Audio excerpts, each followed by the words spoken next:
Le football ivoirien d'hier à aujourd'hui. L'histoire de notre sport roi bientôt confiné dans une encyclopédie. C'est le défi majeur que se lance la Fondation Aïkolé International. Le lancement de cette œuvre gigantesque qui va retracer la vie du football ivoirien depuis les années 1900 à 2023 a eu lieu récemment dans les jardins de la Fédération ivoirienne de football devant un parterre de personnalités politiques, d'institutions sportives, de guides religieux et des vétérans du ballon rond. Madame Aïkolé Deschantal, initiatrice de ce projet et présidente de la dite fondation, au cours de cette cérémonie, a tenu à éclairer son auditoire sur ses réelles motivations quant à la création d'une encyclopédie sur le football ivoirien.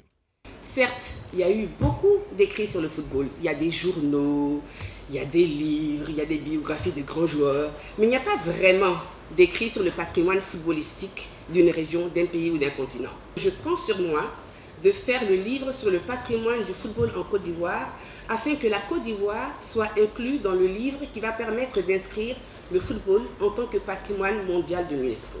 Représentant le premier magistrat de la commune de Trècheville, l'adjoint au maire Jérôme Haïssi s'est réjoui de la présence des invités tout en leur souhaitant le traditionnel Akwaba. Quant à la présidente du comité de normalisation de la Fédération ivoirienne de football, Mariam Dao Gabala, après avoir félicité la présidente de la Fondation Aïkolé International, elle lui a également promis le soutien financier de la Fédération ivoirienne de football pour accompagner ce noble projet.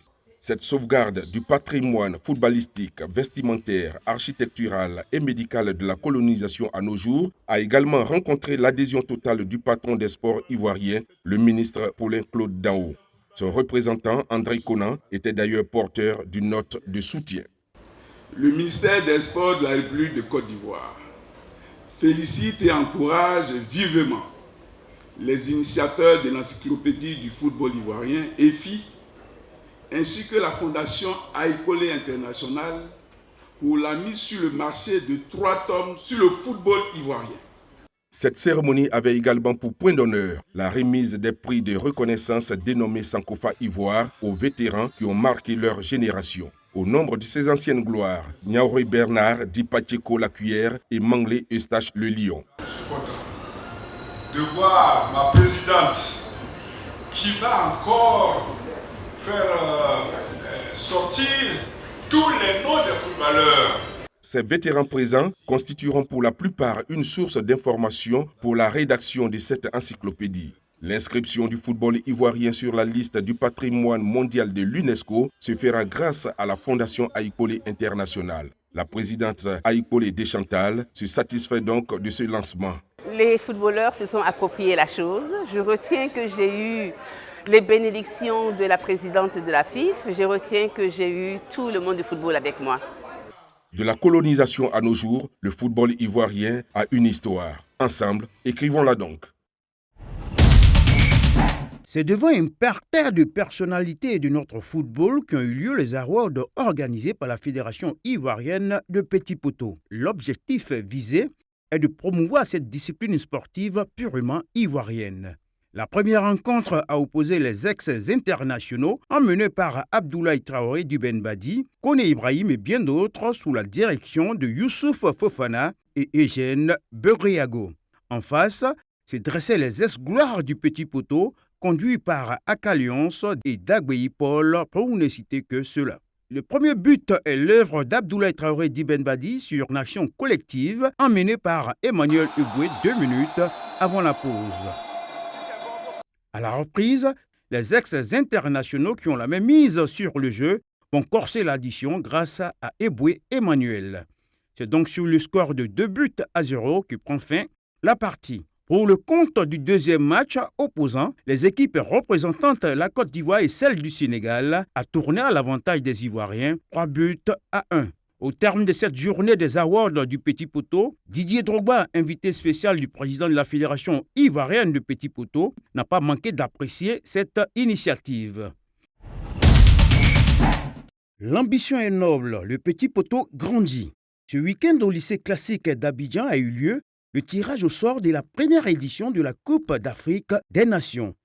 Ce sont 12 nations qui seront présentes à cette première CAN de Petit Poteau initiée par la Côte d'Ivoire. 3 poules de 4 équipes ont été constituées, notamment la poule A, où l'on retrouve la Côte d'Ivoire, pays organisateur, la Guinée équatoriale, le Cameroun et le Gabon. La poule B est constituée du Burkina Faso, de la Guinée-Conakry, la RDC et du Nigeria. Le groupe C qui paraît plus corsé, il y a le Sénégal, le Congo-Brazzaville, le Maroc et le Nigeria. Cette première édition de la CAN de Petit Poteau aura lieu du 21 au 22 août au Palais des Sports de Treichville. On prépare comme d'habitude, comme les sports demandent. On va toujours amical et on va toujours sous les conseils de notre dirigeant et de notre guide qui nous dit de respecter toujours l'adversaire et de jouer pour les gagner. On a toujours la chance, il faut tenter aussi sa chance. Alors je sais que ce sont des grandes nations de football, mais dans un passé récent, nous avions battu pour bien sûr nos nationaux, battu le Nigeria. Heureux et satisfait après le tirage, Maître Fofana Inza, président de la FIPP, exhorte les sportifs ivoiriens à venir nombreux au Palais des Sports de Treichville les 21 et 22 août prochains. Petit Poteau, c'est du sérieux. Nous nous sommes organisés grâce à tous ces pays qui sont là. Nous avons des connexions dans tous ces pays qui sont là. Et aujourd'hui, c'est chose faite. Ces pays, par le canal de leurs ambassadeurs, ont répondu présent à l'appel pour pouvoir participer les 21 et 22 août au Palais des Sports à la première Coupe d'Afrique de Petit Poteau de l'histoire de notre temps. Au même moment, dans la salle annexe, avait lieu une session de renforcement de capacité des arbitres avant la CAN avec Christian Caridula, le directeur technique de la Fédération ivoirienne de Petit Poteau.